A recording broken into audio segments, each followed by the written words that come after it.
last few games with Caleb started, then Robert comes in? I haven't given it much thought, to be quite honest with you.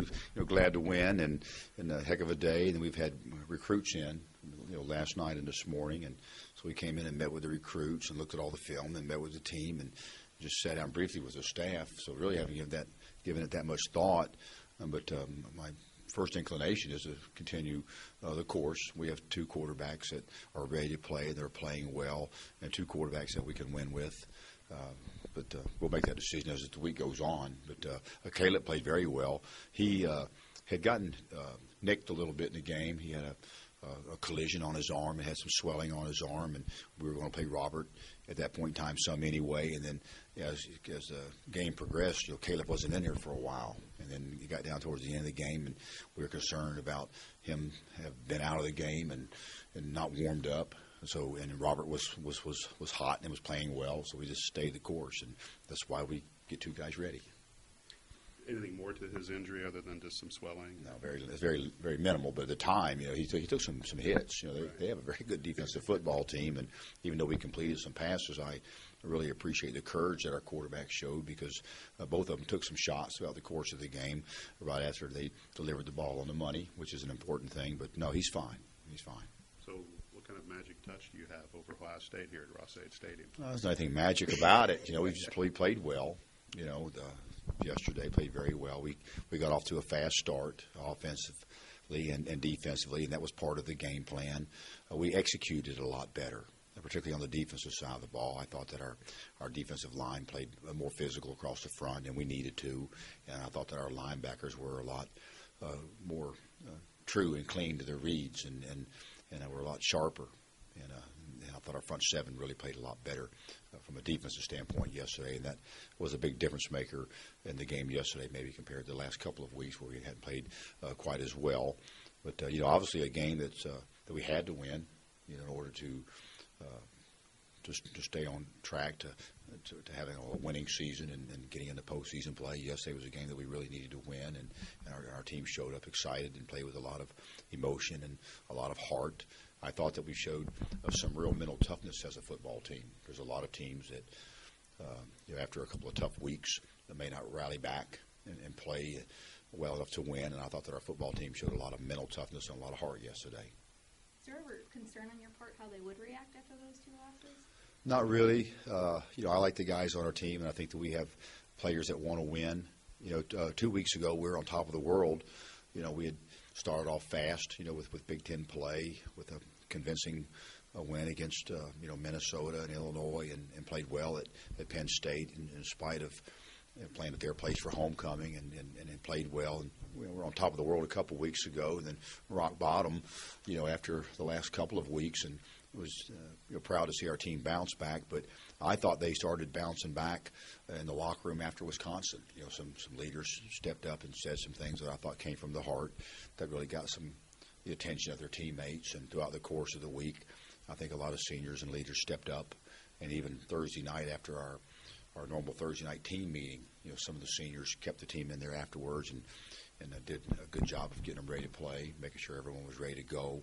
So I'm not surprised to see our team step up. I'm proud of our team, their mental toughness and their desire to continue to win.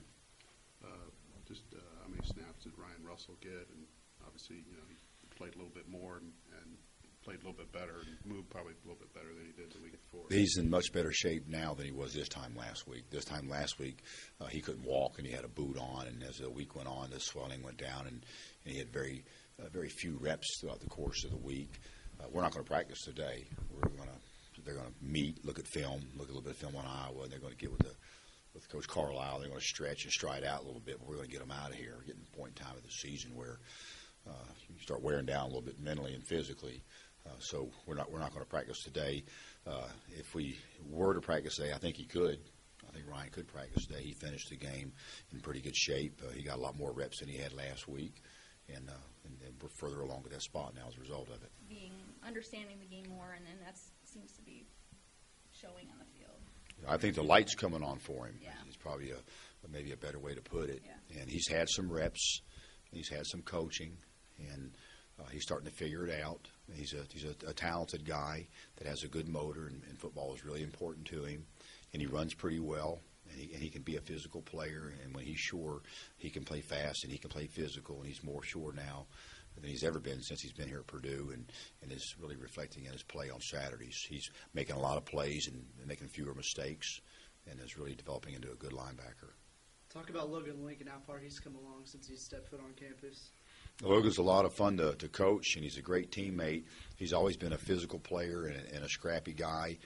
We a couple of years ago, we had 4 seniors in the secondary, and they graduated and moved on, and we came out in the spring and had competition, and Logan surfaced as a starter that first spring, and then was able to hold on to that position. And he's a real tough guy with a lot of scrap about him. He's exceptionally good against the run at times. Sometimes he can get wore down a little bit physically. He's not the biggest of all safeties, but he really played well yesterday and was really pleased with his effort. He's come a long ways in regards to knowing how to play his position, but he's always been the same to me as far as a guy with a lot of fight and a lot of fire and a lot of want to, and a great effort guy and a really good teammate. So I'm not surprised to see him be successful in his college career. 9 third-down conversions yesterday. I think you were 50%. Do you feel like you're in better situations on third down, third and short, as opposed to the 2 weeks before where you're probably third and double digits? It makes a big difference. The numbers, will tell the story for you. You can look at what our conversion percentage is the last a couple of weeks on a third and short, third medium, third long, and normally it's significantly different. The shorter the distance, the more success that we have on first and second down. Normally it dictates the amount of success we're going to have on third down. But I think just overall, as a football team and offensively, as you're referencing, we executed better yesterday. And we've been together now for a while. We have a quarterback now that has started 10 games.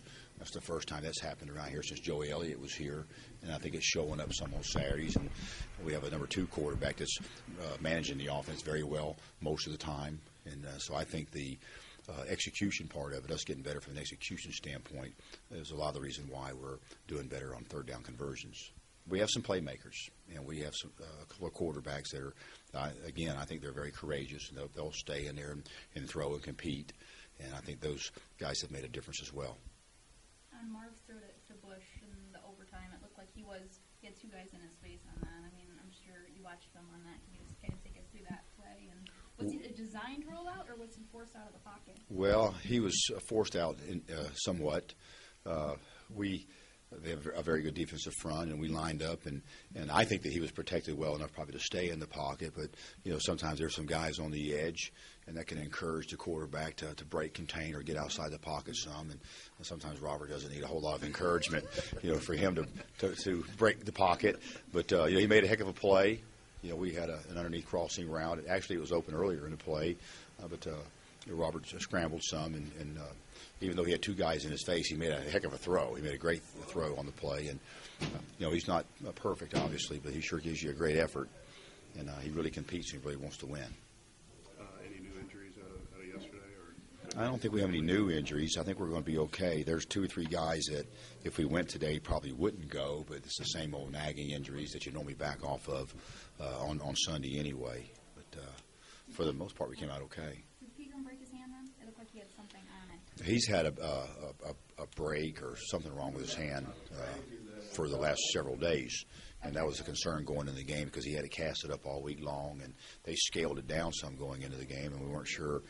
We weren't anticipating utilizing him a whole lot as a receiver out of the backfield. We were going to use him some on special teams and some as a blocker out of the backfield, but he did pretty good while he was in there. But he does have a break or a dislocation or something that needs some protection right now. Have you ever been involved in a season where there's been so many blocked kicks?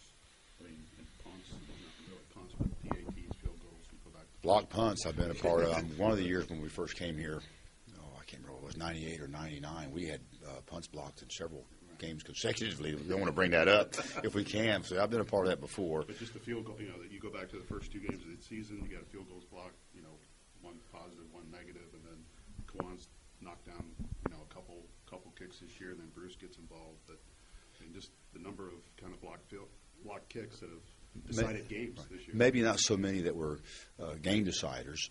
One I was coaching at the University of Louisville in I think it was 85 or 86. We were last in the nation in regards to extra point and field goal conversions. We were way down there. We had a bunch of them blocked that year. So I've been around more blocked field goals and extra points before, but not where they were difference makers in the game. We didn't have a very good team that year, about 25 years ago. Some of those would have mattered, but we got a lot of them blocked that year. But we've been to some games this year where they've been difference makers in the outcome of the game, obviously.